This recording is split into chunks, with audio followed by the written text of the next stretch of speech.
Aš Milda Račiūnaitė, hipnopraktikė, turiu ilgametę patirtį darbe su vaikais.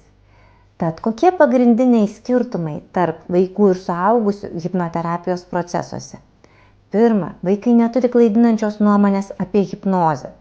Jie dažnai nėra matę sceninės hipnozės, kuri visiškai nekoreliuoja su hipnoterapija ir dažniausiai mums sukūrusi klaidingus įsitikinimus, kas tai yra hipnoterapija.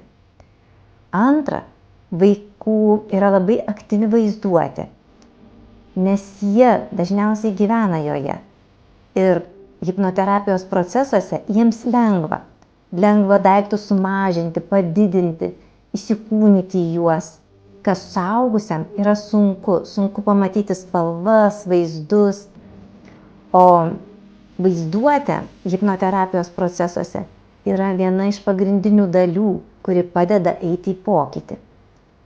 Trečia, vaikų hipnoterapijos susitikimai yra trumpesni, bet rezultatas greitesnis. Kitame video papasakosiu apie problemas ar simptomatiką, kurią galima spręsti hipnoterapijos būdu vaikams.